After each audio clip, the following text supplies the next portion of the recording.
June 16th, 2042. Found this little journal while scavenging today. Figured I could use a hobby. I'll be writing what I know about the fissures, as well as what I know about the creatures that come from them. As best as I can, anyway. I'm no expert, but I've survived enough close calls to have picked up a thing or two. It's been 5 years since the first fissure, and as far as I can tell, no one's figured out what caused it. There's no warning, no preparation, nothing. Then, every television in the world cut to breaking news of Moscow being destroyed by a giant anomaly, they called it at the time. A colossal tear in reality the size of a skyscraper had destroyed many buildings and streets of the Russian capital. At first glance, it kind of looked like an obsidian obelisk. However, the longer you stared, it appeared as more of an abyssal void. And then came the beasts. With a quickness and ferocity never before seen by mankind, thousands of hellish creatures flooded the city, killing anyone unfortunate enough to cross their path over a choir of terrified screams. Within minutes, the footage of the catastrophe just stopped, cutting back to stunned and silent anchors. A few minutes after that, the rest of the globe would experience firsthand what the Russians did. Fissures of smaller scales tore apart our reality, affecting every country on the planet and flooding the land with creatures of all shapes, sizes, and degrees of nightmare fuel. Being a cop in Louisiana when it happened, the chaos that ensued was indescribable. That's a story for another time. Long story short, the military fought hard, teaming up with local Leos and armed citizens. Then a fissure opened up in D.C., and in less than an hour, the federal government was destroyed. With no one giving orders or coordinating between branches, the military's effectiveness dropped dramatically. The remaining soldiers split apart, and I'll get more into that later. But now it's basically the Wild West out here. No one really knows what the fissures are, just that if you see one, you turn the other way and run like hell. As far as the creatures go, everyone I've seen can be killed. Some more easily than others, but all of them are still very dangerous. Most of the beasts seem feral, from the dog-like pouncers to the airborne screechers with their clawed bat-like wings. Others seem to have some sort of intelligence, which is unsettling to say the least. After the initial breach, the fissures slowed down a bit. Nowadays I only see one every couple of weeks. I call them fissures because of their appearance. A crack, or tear, or maybe even a rip in our reality. The colors can change slightly, but most of the characteristics remain the same. First you feel the static rise in the air as an unnatural wind begins to pick up, as well as a slight rumble, as if reality itself is combating the appearance of the abnormality. Then they appear with a flash, and then a surge of heat. They also seem to displace anything that occupies the same space they appear in. When the fissure disappears, whatever was in that spot previously is gone. I've seen a fissure appear in the middle of a building, bringing the whole structure down. Sadly, that's all I can really say about them. Most anyone close to one, if not killed by the appearance of the fissure, well, they were killed by the creatures coming out. It's getting late now. Phoenix is curled up next to me and is snoring softly. When he sleeps, that's my cue that the area is clear for now. I'll try to remember to update this thing. Joel Knox. Joel closed the small leather-bound journal and switched off his flashlight. He knew that wasting battery on writing a journal that no one would likely read was foolish, however it gave him a hobby. Something to do besides just survive. He would have to keep an eye out for more batteries the next time he went scavenging. "Good boy," he said, while gently scratching Phoenix behind his large, pointy ears. He was the only one Joel had an emotional connection to these days, and the German Shepherd had saved him multiple times, usually by alerting him to nearby dangers. However, the dog was every bit the fighter his human counterpart was. They were family, and they were survivors. Putting the small book in his jacket pocket, Joel relaxed, settled into the corner, pulled out his Colt 1911, and, with gun in hand, fell asleep. The sun began to shine through the abandoned apartment's east window as Joel gathered what he'd need for the day. His 1911, a SIG 716, a snub-nosed 38 Special in his ankle holster, a well-worn olive backpack, some extra ammo, and food and water. "You want some breakfast?" said Joel, pausing for an answer he knew he wouldn't get from Phoenix. The dog perked up his ears. "Spam or canned chicken?" he continued. Phoenix wagged his tail in response. "Well, spam it is," he sighed as he started the camping stove. The apartment the two were holed up in was fairly safe, all things considered. Safe enough to cook small meals and sleep, anyway. Joel had taken the old furniture from surrounding apartments and used them to fortify their third-floor home base. The windows were boarded, with slats to allow light through. The door was reinforced with sheets of metal and extra slide locks, as well as a bar to cross the door. Phoenix watched the sizzling spam intently, one ear sticking straight up while the right one flopped lazily forward. Joel gave him a pat on the head. "Almost done, buddy," he said, and removed the pan from the small portable stove. They ate in silence, and after finishing, Joel wiped off his short beard and gray button-up shirt, saying, "All right, let's go." The two moved through the halls of the abandoned apartment building. While he was always vigilant, Joel wasn't too worried about any conflicts. He had been set up in what used to be Fort Collins for about 6 months now, and had scouted and cleared out a pretty wide area. He hadn't seen anyone since he arrived, none that were breathing anyway, but pouncers still roamed around from time to time. When they reached the landing to the ground floor, a faint noise could be heard coming from outside. "You hear that, boy?" Joel looked at Phoenix, who confirmed his suspicions by looking towards the main door with his ears perked. The two ran out the door and paused to listen for the sound again. "That's gunfire. That sounds military." Joel pinched the bridge of his nose and thought.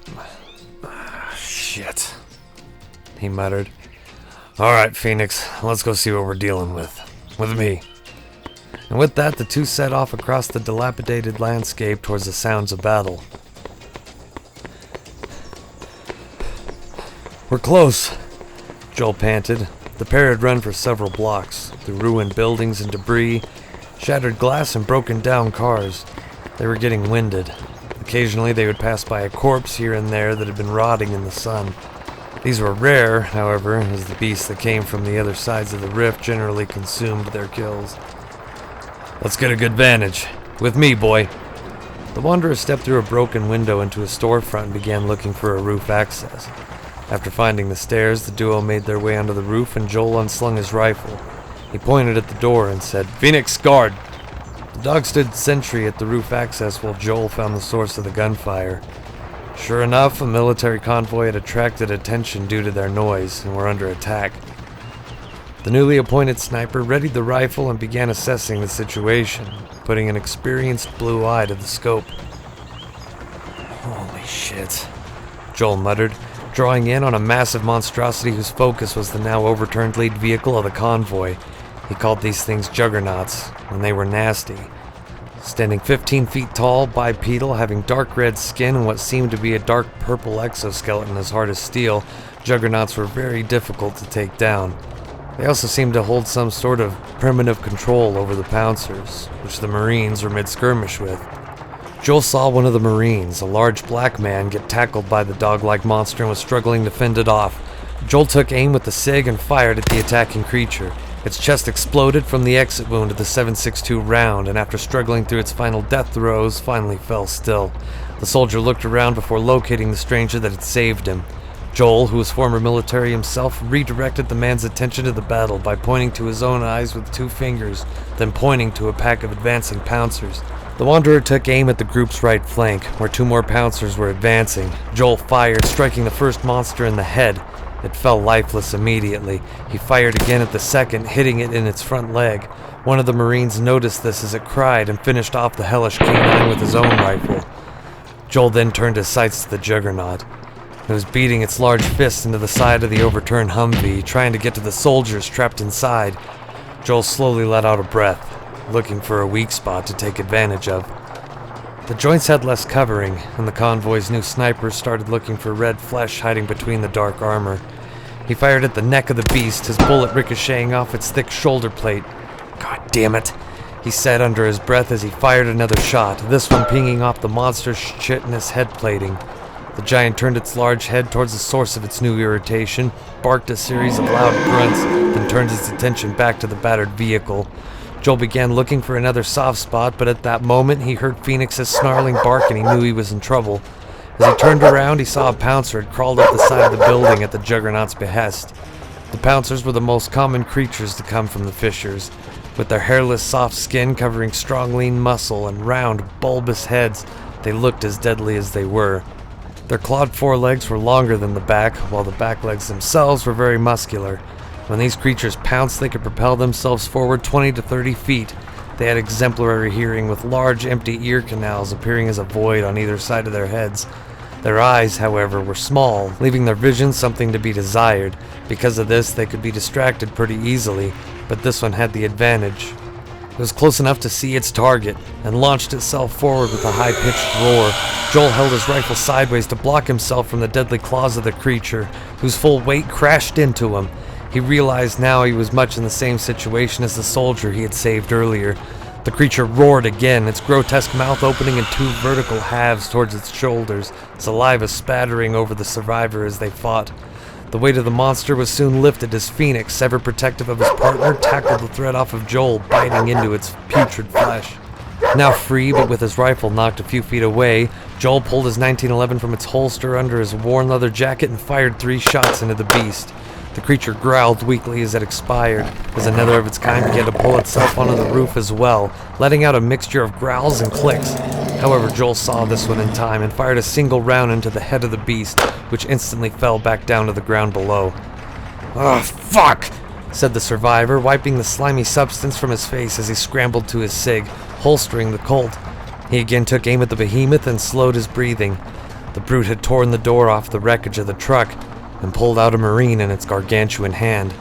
Joel heard the man yelling insults as he unloaded his service pistol into the creature's face. The giant roared a deep, ferocious roar as it wrapped its other hand around the tenacious soldier and tore him in half, blood and entrails pooling on the ground around the Juggernaut. But as he roared, Joel saw an opening. The fleshy red neck of the beast was exposed. He took the shot, and the throat of the monster exploded into a black, bloody mess. The Juggernaut looked weakly to the roof where Joel was perched, who took the opportunity to fire another round into one of the beast's black eyes. The giant toppled over, hitting the ground with an earth-shaking thwomp. With their leader gone, the remaining pouncers became uncoordinated, and some began to retreat. "Saved my ass again, Phoenix," Joel sighed as he fired on another stubborn monster, which fell lifeless with the shot. The rest began to flee, and soon all that remained were the marred soldiers, Joel and Phoenix, and corpses. Well, let's go see who owes us. Joel reached the bottom of the stairs, but hesitated before greeting the soldiers. After the collapse of the government, the remaining military split into 2 factions. Those that marched forward, trying to save and protect as many as they could, and those that saw this as an opportunity to use their superior might and firepower to rage, pillage, and kill other survivors to bolster their supplies. Given the state of the world, both were understandably trigger-happy. The initial division was bloody, and even still the 2 groups clashed whenever they ran into each other. Joel, as of yet, was unsure of which faction he was dealing with. "Alright, Phoenix, stay put," he whispered to his canine partner. Then, turning toward the broken window, yelled, "Friendly, coming out!" Joel exited the run-down storefront, hands slightly raised in a gesture of non-aggression. 2 of the remaining Marines raised their weapons in defense, but were quickly addressed by the man Joel had saved from the pouncer. "At ease. This is the guy that saved our asses," he said, walking towards the group. "Thanks for the assist, my friend." He extended his hand towards Joel. "I'm Gunnery Sergeant Jackson, and this is what's left of the 23rd 1st Battalion." Nodding towards his men behind him. Jackson was a tall, imposing figure, and slightly reminded Joel of John Coffey. He came off as genuinely friendly, but had a sadness to him that was evident. Joel took his hand, saying, "Joel Knox, I'm sorry about your men, Gunny." Jackson cocked his head at the remark. You a Marine? He asked. "Retired. Where do you serve? 23rd, 3rd Battalion. Is this really all that's left of you guys?" Joel knew it was an insensitive question, but he was prying for information on his guest's motives. Unfortunately, no. Jackson sighed. About a third of our bat broke off with some gear to survive on their own. They turned their backs on the Corps. Last I heard, they've been killing innocent folks and stealing their supplies. But that's what you're really asking, isn't it? If we're the good ones. Jackson was a clever guy, but his demeanor when talking about the traitors told Joel that the sergeant was indeed one of the good guys. "Sorry, Gunny. A guy can't be too careful these days." He whistled for Phoenix, who came trotting out of hiding and sat next to Joel. One of the remaining Marines ran up to Jackson. The name on his breast pocket said Cortez. "Sergeant, we finished our assessment. We lost McKnight and Wilcox. Luckily, Martinez and Cruz are pretty beat up, but they'll make it. And our lead vehicle is toast," he said. Jackson sighed. Damn it. Load up the wounded, help them get patched up. Bag up the dead, we'll bury them at home. It'll be a cramped ride back, but I'm not leaving anyone behind. Although Joel wasn't the biggest fan of people, he still felt a responsibility to the corpsmen and admired Jackson's loyalty to his fallen comrades. "Hey, Gunny, some of the vehicles here still have fuel. There's a couple of trucks I keep working if I need to get out of here. Take one, get you guys home. I do have a request, though."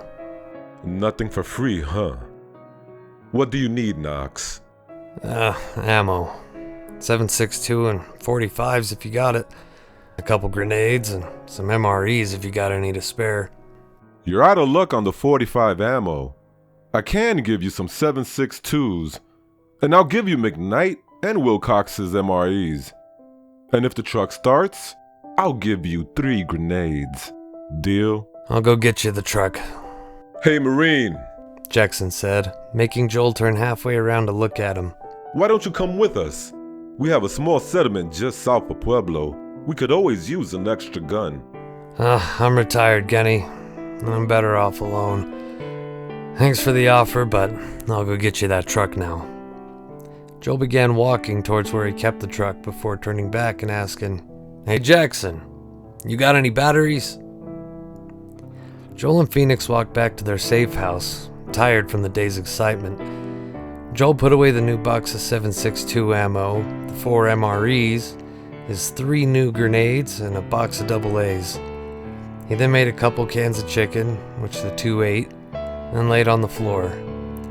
Joel almost got ready to sleep before remembering the journal. He wrote a new entry into the small book, then, finally, pulled out his 1911 and fell asleep.